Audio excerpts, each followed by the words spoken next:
everybody and welcome to my channel. I'm Mads and today we're gonna be talking about slow burn. Also, if I look bad, ignore that, it's been a long week. Lately I've been noticing this kind of trend going around, kind of along the lines of people starting to hate on slow burns and not reading a book because it has slow burn in it. It hurts. It physically hurts me because slow burn is honestly one of my favorite tropes of all time. If I am reading a romance book, I want there to be slow burn. I just need slow burn because I think it just adds so much more to the story, gets you way more involved and invested, and it just hits different.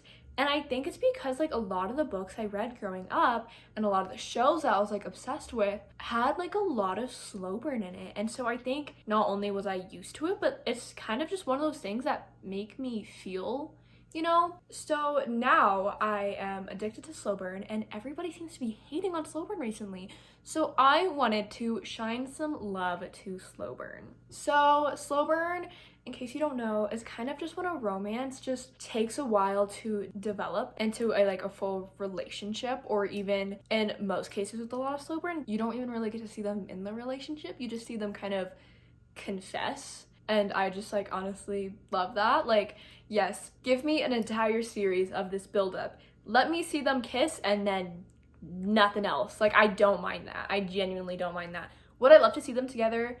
Yes, but also I feel this kind of leads to a little bit more content in terms of fan fiction and for fan fiction writers, which I honestly really love because, again, when I was younger, when I first started reading, that was just the thing, you finish a book, you go read fan fiction about it. So I think that also kind of plays a role into this. With slow burn, you kind of see them meet and develop as friends sometimes, or even kind of rivals or enemies. And you just kind of see them slowly break down their walls for each other and get closer, and finally being oh my gosh, I love this person.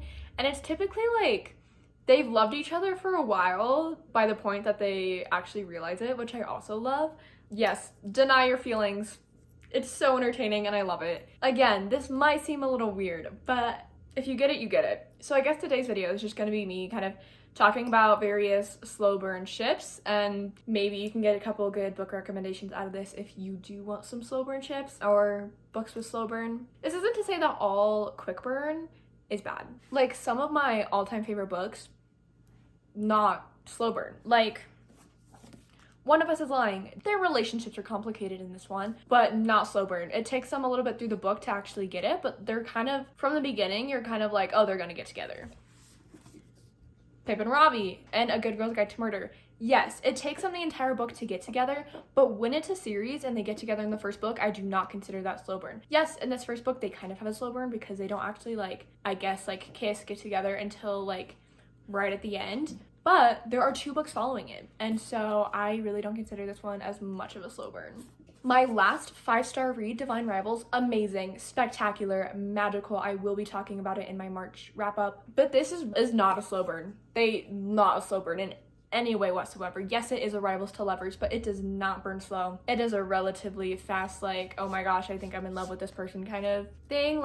They're rivals, then they kind of become friends, then they become lovers. In the span of 200 pages, I do not consider that a slow burn. I just consider that kind of normal burn. Especially because there's a second book to this, so it's especially not slow burn, at least in my kind of definition of slow burn. And then my favorite book of all time, not a slow burn, inherently not a slow burn. They get together really quick, or they at least start hooking up fairly quickly. So I recognize this, that my favorite trope, or one of my favorite tropes, is slow burn. My favorite book doesn't have that, but that's because of a whole bunch of other reasons, and I also think that kind of speaks to how amazing this book is. If it's still my favorite and it doesn't have one of my all-time favorite romance tropes, it's still just chef's kiss. But it doesn't have slow burn. They get together fairly quickly. Do they take a while to actually realize their feelings? Yes, but I don't consider that a slow burn if they're already hooking up. Again, my definition of slow burn might be a little bit different than yours. I would love to know what your definition of slow burn is, if you count any of these as slow burn or not. I really would love to know. So I'm not speaking bad on quick burn relationships. I love them sometimes. I love them if they're done right and if they have enough chemistry. great. Yeah, I sometimes just want to read this love story and I want to watch them get together fairly quickly. But for it to like hit, and I mean like I will be obsessed with them forever, it typically involves some kind of slow burn. And this trope lately, as I've been saying, has kind of been getting a little bit of like hate to it, I feel like, or maybe not hate, just avoidance, which it drives me crazy because you just like haven't lived until you read this really long series only for them to get together in like the last book, and I love it so much. Part of what's like kind of driven me to this moment where I'm like, I should create a video about this is Powerless. This isn't a review or anything. I will go into my whole thoughts on Powerless in my Marchly wrap up that will hopefully be out next week. Okay, I've heard people complaining about this book because they keep saying like they don't even kiss in the first book. They're not supposed to sometimes. Like, sometimes they're really not supposed to. And I think this expectation for, like, every couple to kiss in the first book is just, like, destroying the slow burn trope. And it just drives me crazy because I don't think we should always expect them to kiss in the first book. I think it's slightly different if it is, like, a standalone romance book series. And they're probably going to kiss fairly soon. So I feel like I consider those ones, like, I don't typically see slow burn in those kind of books. Not to say that you can't have a slow burn in a single book, and I will show an example of that in today's video, but I just think that if you are getting into the series that you know there's going to be romance, you have to be prepared for them not to kiss in the first book, and you have to be prepared for this like build up and tension. Like, if you guys want tension, you kind of need slow burn too, and I don't think people always realize that. And like, I didn't grab it, but with Fourth Wing, they kind of get together in the first book. And, you know, when everybody was first reading it, they're like, amazing, an amazing couple. I love them. The tension, amazing. And I feel like a lot of us now are kind of like, this is going to be a 5-book series and they're already together in the first book. What's going to happen? This is what happens when you don't have slow burn. You get these questions of like, okay, but like, where are we going to go now? I feel like an important part of a series when it has a romance in it is the development of this romance, kind of turning into a romance from something that was like a friendship or rivals or enemies or something like that. You know, this expectation for everybody to get together in the first book, or this hope for everybody to get together in the first book, in my personal opinion, I think it takes away from the series and like how good the series can be. So that's kind of like my little hot take on slow burn. So now I am going to kind of talk about some books with some slow burn in it, and I hope you guys enjoy these recommendations. I'll probably be talking a little bit about the slow burn that's in them. I just really love slow burn, guys. Anyways, I need to take care of this pile of books that's on my lap. And today I have my hot cocoa. It's a caramel hot cocoa, which I think I had in the last video too. Anyway, it's been like a really cold and gloomy week, so I'm drinking hot cocoa and I'm not ashamed. Okay, so a lot of these are going to be books. There will be 2 TV shows that I mentioned in this video. Not necessarily books, but they're TV shows with some of my all-time favorite slow burn relationships in them. So I think I'm going to save that for the end of the video though, because first I want to talk about books because this is like a book-focused channel. Anyways, I'm gonna get started now. These are not in any particular order. I'm kind of just like grabbing from the pile that I accumulated. But one couple that is definitely a slow burn and is very kind of an intense slow burn is Andrew and Neil in the Foxhole Court, or the All for the Game series. This one's just the first one and it is a trilogy, though the trilogy is expanding soon. I'm so excited for it, but this one is by Nora Sakovic. It follows our main character Neil, who likes to play Exy, which is a made-up sport kind of like lacrosse, but he is also running from his dad, who's like in the mafia, but he decides to join this college Exy team anyways, and this team has weird ties to the mafia. It's a mafia sports book series and it's really intense. Look up trigger warnings. Please do not ever go into this book series blind, and I cannot emphasize that enough. But it does have a slow burn in it. So Neil and Andrew, you definitely see them start with like not really liking each other, which when I first read this book, I was like, oh my gosh, I was not expecting them to just like kind of like low-key hate each other from the beginning. They just like kind of bicker, didn't get along. Part of that was because of Andrew's medication, I think, kind of makes him a little bit emotionless, which definitely kind of adds to this dynamic of theirs in this first book. But throughout this series, you can see them starting to like protect each other. You kind of see Andrew, who really only protects Kevin, start to be like, I'm protecting Neil now too. He's definitely kind of a overprotective guy when it comes to like kind of both Neil and Kevin, but you kind of see it grow with Neil throughout the series, and then you see Neil start to protect him as well. There's this situation that kind of like puts Neil in a corner, kind of like not blackmail, but kind of threatening Andrew. And so Neil ends up going along with this horrible situation that does involve torture. And then by the end of the book series, you kind of start to see them like actually come together. Okay, they are definitely an odd couple, and I'm not gonna deny that. Like, their slow burn's a little bit weird, I feel like, because I believe they kind of start hooking up a little bit before the feelings realization. But it's the fact that we go from like strangers to like, I don't really like you, to kind of friends, to kind of like protecting each other, to realizing there's something between them, and then kind of like, okay, like I have feelings for you, we need to talk about this kind of thing.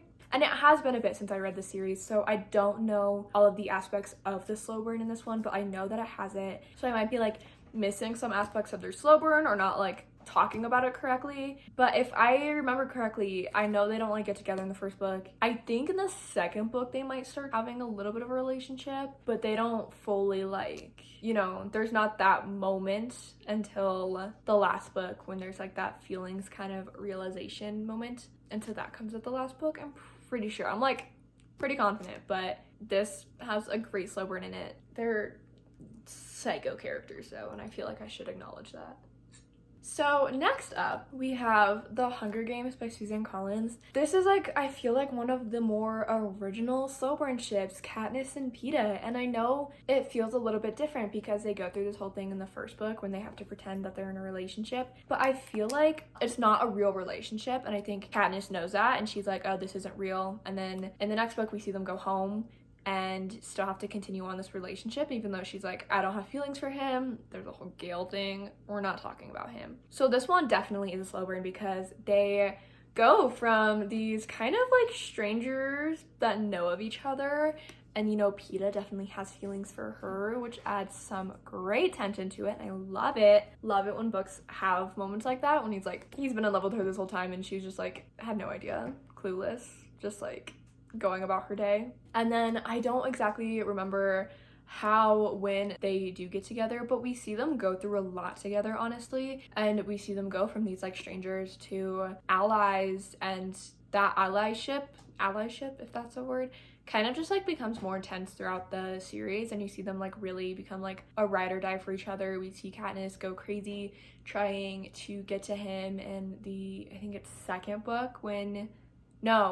the third book when he is kind of like separated from them, and we really see her come into her feelings throughout this series, and we definitely see her feelings develop until she's like, oh my gosh, it's him, like it's been him all along, and now she has to do something about it. It's such a great way for a slow burn, and I feel like it's a really good slow burn story. I need to reread this series, but first I need to read the new one. What's it called? Ballad of Songbirds and Snakes, that's it. Gosh, that took me a hot sec. Okay, so I did say I would give you guys kind of like a example of a book that's slow burn but still standalone. I don't know if this is going to be considered standalone soon. I heard a rumor that there's going to be a second one, so this might change, but as of right now, it's a standalone. And that is The House in Cerulean Sea by TJ Klune. This book definitely is more focused on like identity when it comes to Linus, because you know, we see him enter this orphanage and it kind of trying to focus on his job, and then these kids are just like breaking him down and like breaking their way into his heart, and it's so cute. But also throughout the story, we see this love story developing so slowly between Linus and the keeper of the house. And honestly, like, they really don't get together, like, or even like kiss, I think, until the last couple of chapters, because the story isn't really focused on them. They are this background aspect to Linus figuring out what he wants with his life and what can make him happy. And Arthur is definitely one of those things that makes him happy, and he has to come to realize that throughout this book. And then especially at the end, where he's like, it's you, I want you, you make me happy, and it makes me so happy. Like, I love them. I think it's a great example of a slow burn that can be in a standalone, because you can build tension throughout a book, just a single book, and have them get together at the end. It's when they get together in like the middle or beginning, or like when there's still like a little bit left of plot left, and it doesn't feel as much of a slow burn as one that doesn't happen until the end.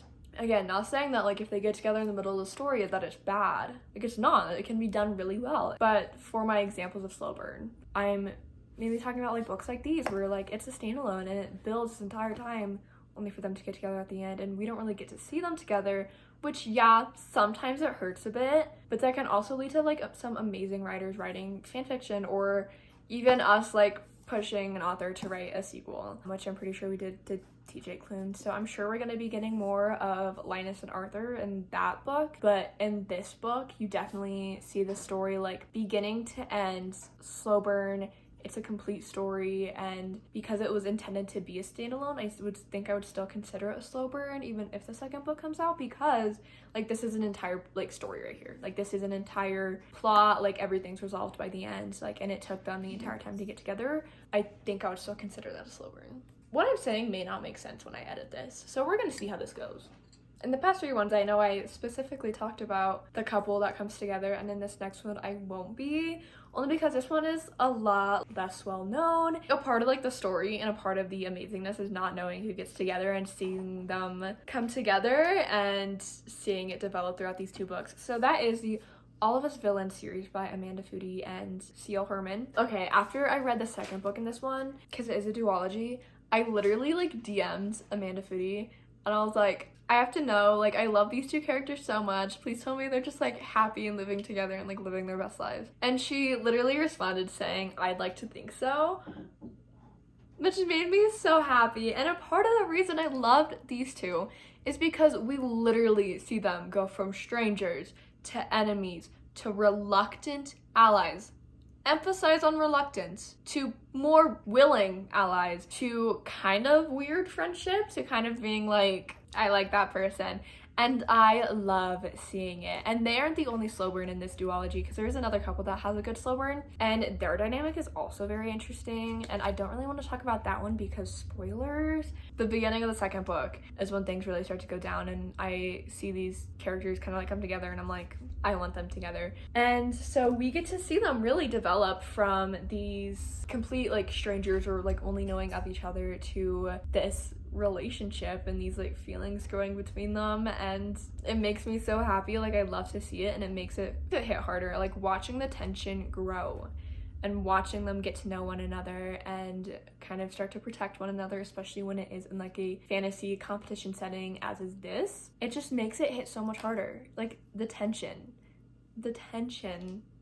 is just amazing, and I love tension, which is like a major thing in slow burn. So I think that this one is definitely a great slow burn, and it also is one that isn't focused on the romance. Like it's really not. This is focused on the stories and the characters first and foremost, but we do get to see a romance like build behind the scenes and kind of bubbling up until it is kind of like a focus in some chapters. And I really do love books like that because I feel like the romance in those books are honestly so good. The chemistry comes about pretty naturally for the most part in a lot of them, and I think that makes it hit also a lot harder. So this one definitely has a great slow burn.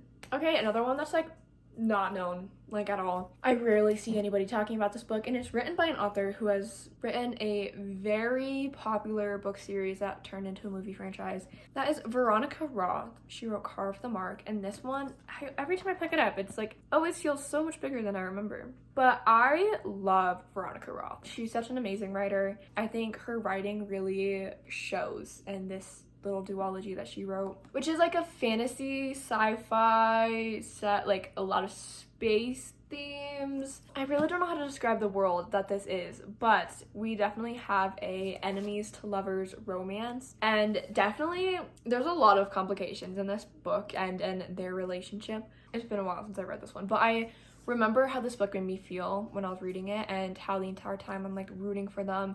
It's like one of those things where it's like they brush hands and you freak out because like something happened, and I feel like that's a lot of what slow burn is that you're just waiting for these little moments between these two characters, and it feels so good when it does happen. And it's just like one of those just like kicking, screaming, crying moments where you're just like freaking out about it because like something happened, guys. And really what happened was they like talked to each other or touched each other or something like that, but it feels so much bigger when it's in a slow burn relationship. And that's how I felt a lot in this duology. You see them like really come together, kind of become allies and friends, and then they get to this moment where they're like, I'm gonna protect you because I have feelings for you. But there's also a lot of complications in this world regarding their relationship that kind of gets in the way. And so that also adds another bonus to it, because you get to a point where it's like, I want to be with you, but we can't, which also, that's also really good. So I think everybody should go check out that book because it is not talked about enough ever. Next is The Young Elise by Marie Lu. So this one, again, not as well talked about. This one is a YA dark fantasy, emphasis on dark, like things get dark in this book. One couple that I really adore is in this series. They don't meet until the second book, I believe, and so I also think that's really interesting when you go a whole book without this love interest being introduced and you're just getting this character and then they are introduced and you're like, oh my gosh, I love him, like he's adorable, and then you see them interact and you're like, oh, like, whoa, I want them to be together. And so then the entire time you're just rooting for them, but also the main character in this book is like kind of insane, and there's a lot that happens in this book, and it definitely complicates their relationship, but also at the same time he's like, okay, I'm gonna stand by you, like no matter what. He is very much with her no matter what she's doing, and I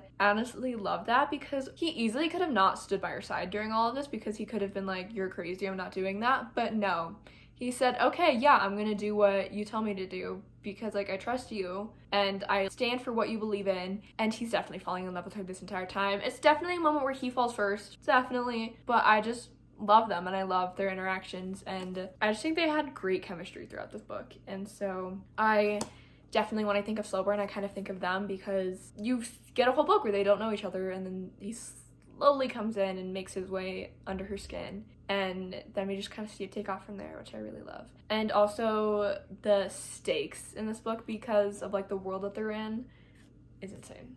Like that book is insane. If you want like a darker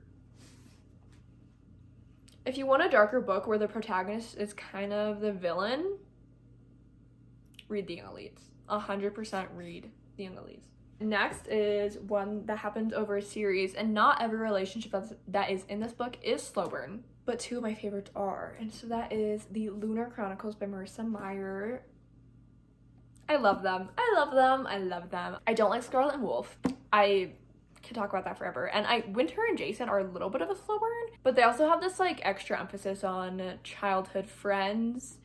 To their relationship's really complicated because she was driven insane and she's still insane, and it's an odd dynamic, but it's still really entertaining. But the two couples that I really love in this book are Kai and Cinder, and Cress and Thorn. Kai and Cinder, we see them meet in this book, and there's that Prince Charming moment where he meets this girl in kind of like the poorer section of the kingdom, and he kind of intrigued by her, and he kind of keeps coming back, and then I believe he invites her to the ball. It's a Cinderella retelling, and so there's all those aspects of this Cinderella story. Like a lot of the Cinderella story happens in this book because this one is a retelling of that story, although Cinder is a cyborg, which is amazing and so cool. But because of the things that happen in this book, they get separated. And then we kind of see him and his princely duties working out this whole conflict between these people who live on the moon, long story. But also we see Cinder as an outlaw, and they're separated, and yet you can still see this like relationship growing because she's so determined to save him, and I think he's always kind of worried about her. And so it honestly just is so interesting how the relationship can build when they spend a lot of the time in the series not with each other. But they're still like such a good couple. There's such great chemistry and the tension when they are together, because I think they're both like feeling something, but they're also very different. They come from very different lives, and there's this whole war happening right now. I think that definitely gets in the way and makes it more slow burn than it would be if all of that wasn't there. And it's just like, it adds a lot of stakes to it too, which I love stakes when it comes to romances. And then Cress and Thorn. So we meet Thorn in the second book, right? Yeah, we don't meet him in this one. We meet him in the second one. So we meet Thorn in the second book and we meet Cress in the third one. So we kind of like fall in love with Thorn as a character throughout the second book because he's iconic and I love him so much on every level. And then we meet Cress and then we get to see Thorn, who's super flirty and kind of like a Leo Valdez character, meet Cress. And obviously he's like, you're cute, but she kind of just like gets always like flustered, and I think it builds such interesting relationship because she starts to develop feelings for him. Who wouldn't? And he's just like a natural flirt, and so I think she's like developing feelings for him and she's like, oh, but he doesn't actually like me back, he's just like flirting and not being serious. But I also think that throughout the rest of the series that they are together in, you definitely see him becoming more serious and being like, oh, this isn't just a joke anymore, like I like her, and I love it so much. Like, I just love the dynamic between them, and I think it's such a fun and good slow burn. I would still consider it a slow burn because we only see them together for 2 books in this series, and in that time they obviously like develop relationship and feelings, and in Crest we see them together like pretty frequently. They get stranded together and they don't really get together until the last book, and so I would consider it a slow burn even if it doesn't span out across the entire series, but that's because neither of them were in the first one and then she wasn't in the second one, so it makes sense how the story was structured that their love story would just take place in the last 2 books, and I loved it. I love them, and I love both Kai and Cinder and Cress and Thorn, especially Thorn.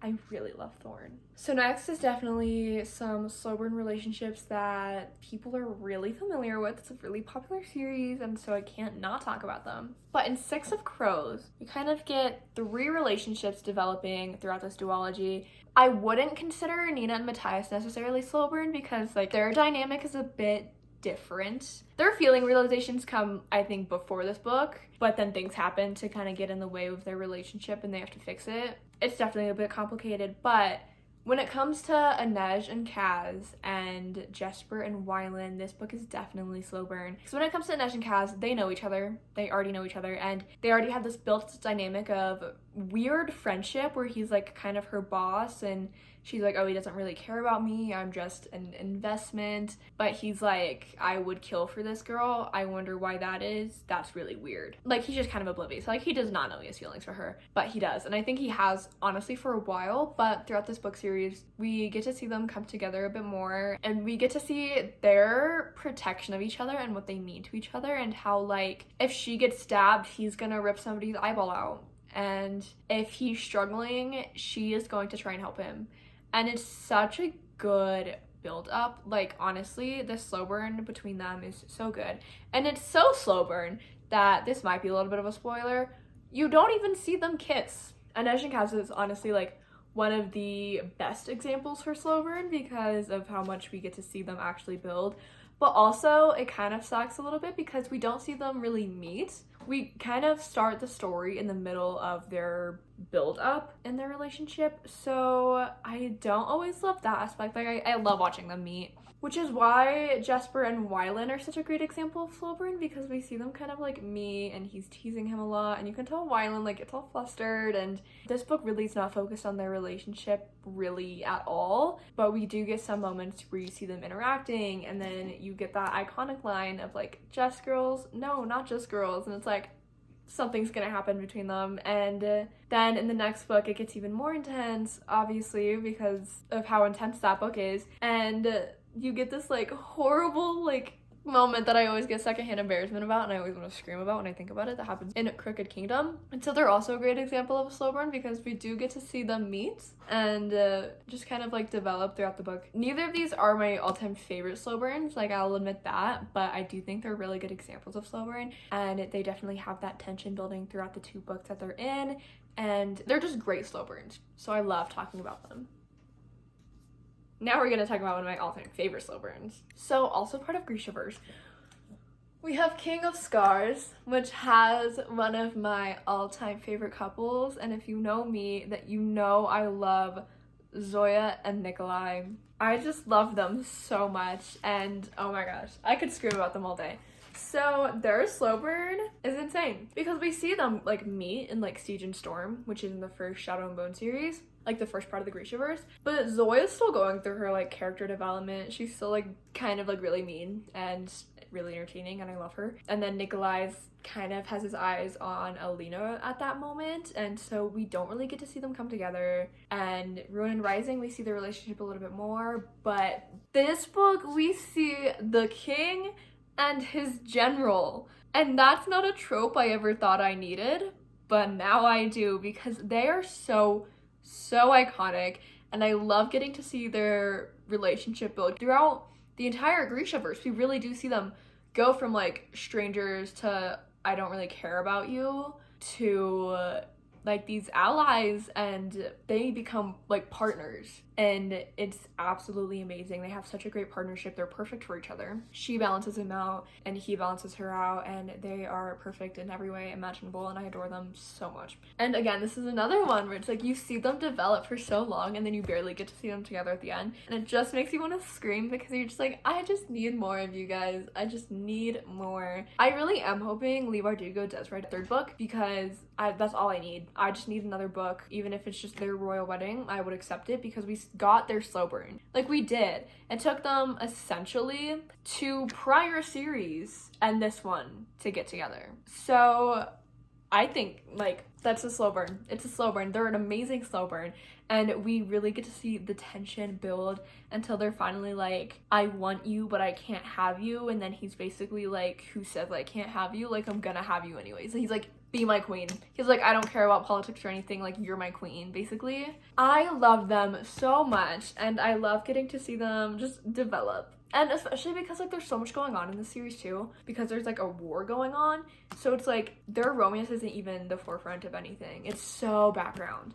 but I live for it. Like, I would reread these 2 books just for that romance, even though these books are honestly kind of slow and heavy, but I love them so much that it honestly doesn't matter, because I just will always accept more of them, and they're honestly just iconic, amazing, spectacular, and I love them. Did you know that I love them? Because I really love them.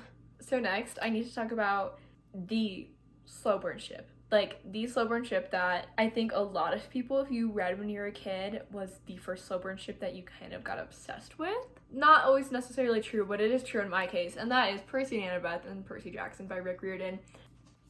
Just them. I remember so vividly going and like reading through this series when I was in like 4th and 5th grade, and getting to that book 4 books in, when they finally kiss, and I started like screaming. I'm literally on the couch screaming. My parents look concerned, and I'm just going feral. We see all this buildup, and you're like, I love them so much. You see them go from like reluctant allies really to this like budding friendship to best friends to this weird like situation where they're both kind of like starting to realize they have feelings for each other.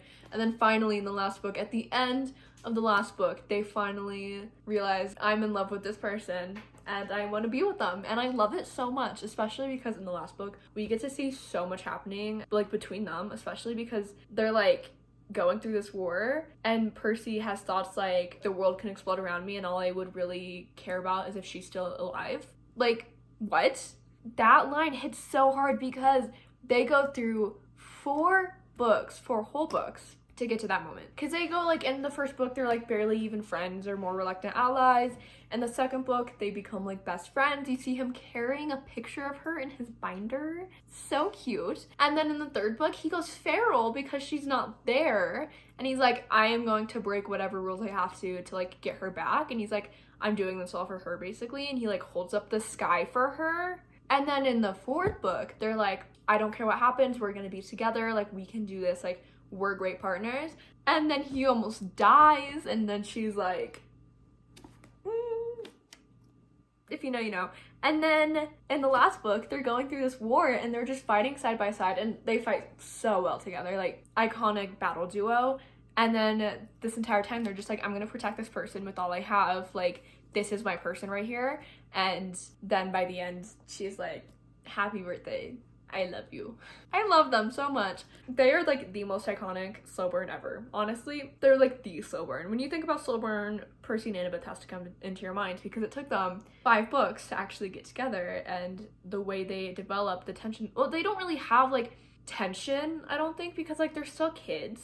but it's like you just like see them fall in love, and it's the cutest thing ever, and I'm obsessed with them, and I will forever be obsessed with them. So okay, so next up I am talking about, just kidding, I'm talking about the show, because the book has no slow burn whatsoever and it's annoying, but the show, The 100, this is such a key part of who I am today, watching season after season, waiting for each season to come out to see if Bellamy and Clark would get together. I love them because they are so iconic and they go through every stage. Like, I swear, each season they're going through this stage because they genuinely go from rivals to reluctant allies to I would burn the world for this person. Like, oh, we're just friends, but she like will wait 2,000 and some days calling him every single day on the radio, even though he's up in space and she knows that he can't hear her, but she's still gonna do it because she loves him. Because that's love. That is love. They are love. And I just loved getting to see them come together season after season, protecting each other. Like, I need to rewatch this show because it's just like, watching them gives you all the feelings. Like, it genuinely gives you all of the feelings. You see them develop relationships with other characters, like romantic relationships, but the entire time you're just like still rooting for them to come together. And you're just like, the way they look at each other, the way they act around each other, they are so perfect and they are literal soulmates. It might help that the actors actually fell in love on the show and ended up getting married, like, I think during the show, or maybe after. They're married now and they have a kid, but they are the cutest couple ever. I love them. Like, they are the epitome of slow burn. They are so slow burn that, okay, I'm gonna like talk a little bit spoilers. I don't typically do this, but to get like the full like talking about this, I feel like I need to bring it up. If you care, skip ahead. But if you don't care, like, you can keep listening, or if you already know, keep listening. They are so slow burn that they don't even get together. The last season, they're still not together. And he dies. I want to scream so loud. I waited years. I'm telling you, years for them to get together because of how much I adored them, because of how well built their relationship was. Like, genuinely, it was so amazing. I don't even know if the dynamic between their characters was intentional or their chemistry was intentional, or if it was just like the actors legitimately falling in love, but it was just perfect. And I think they definitely deserved to be together at the end, and it hurts me so much that they aren't. So technically, is that considered slow burn? Maybe not, because that never came into like fruition, but over, oh my gosh, what, 6 seasons, you see them develop, and it's so slow. And you really get to see them actually fall for one another throughout this series, and it's amazing, and I love them. And to me, they are slow burn. They are so slow burn that they don't get together, and it hurts, and I want to cry. Anyways, so The 100, Bellamy and Clark, definitely slow burn. Like, I will always consider them one of my all-time favorite couples, and especially slow burn couples, because they're just absolutely amazing, iconic, and perfect and wonderful in every way. And their chemistry is honestly just spectacular, and I love them. One last thing I'm going to talk about is another TV show, and that is Teen Wolf. Okay, I always feel like a little bit like weird when I say, oh, Teen Wolf. Like, it's one of my favorite shows ever, because it's like, it sounds so weird, but guys, Teen Wolf is so good. And the first 2 seasons may be a bit cringy, but as you go on, it gets really good, and I always support people watching it because I love it. I am currently watching it right now, rewatching it, and so maybe that's why this is like on the forefront of my mind. But I think they're always on the forefront of my mind because Stiles and Lydia, again, make me want to scream, because we see them go from like, he has a crush on her and she barely knows he exists, to like her being his first dance and him knowing that like she is something and he's gonna help her find out, and her helping him with a panic attack, and them being like partners in crime, and him always believing her no matter what she says. Like, he's always gonna follow her, she's always gonna follow him no matter what hunch they're going on. And they are such good partners in crime because they just work together so well, and they're both so smart. And then the entire time you're just like watching them and waiting for them to fall in love, and then you get to season 6A. Guys, I love them so much. Like, I feel like the entire video has been me ranting about book couples that I really love, and each one I just get more and more intense about, but like, Styles and Lydia are so slow burn because it genuinely takes them 6 and plus, because like there's A and B seasons, to get together and to like not really even like get together, but to like realize their feelings for one another. And you get that moment where like they're kind of like confessing, but it's not even a full confession because of everything that's going on. And then like there's that whole thing with the ghostwriters, and it just like drives me insane. But also the angst, like the relationship definitely has a lot of angst in it. And it also hurts because we see them like kind of get into relationships, like romantic relationships with other people throughout the series, and you're just like, no, you guys are meant to be together. You guys are meant to be together, and I cannot allow anything else. I honestly think that genuinely they are one of my all-time favorite relationships ever when it comes to fiction, like books and TV. I would love a book series that has a couple that gives me the same feelings that Styles and Lydia or even Bellamy and Clark did. Like that would make me so happy. I feel like it's so hard to find though. They are such a great example of slow burn. Like they are so slow burn and they are amazing at it, and their chemistry is undeniable. And I know some people are like, oh, they're not like actually gonna end up together, like they're gonna break up in college or something. You're wrong, because they're endgame. Like they're gonna be together forever. Like, do you see them?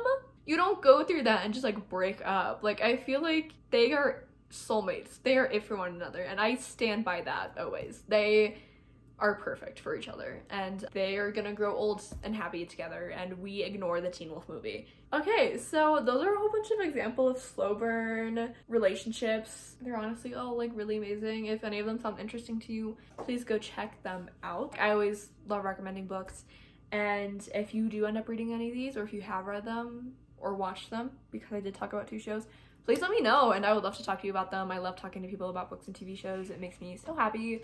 Or if you have any recommendations for a good slow burn relationship, whether it's series or standalone, whatever you want to recommend me, please do, because I'm always looking for more amazing, heart-stopping, jaw-dropping relationships that make me go feral over a period of time. I hope you all enjoyed this video. As always, please like, comment, and subscribe below. Thank you so much for watching, and I will see you all next week for my March wrap-up. Bye!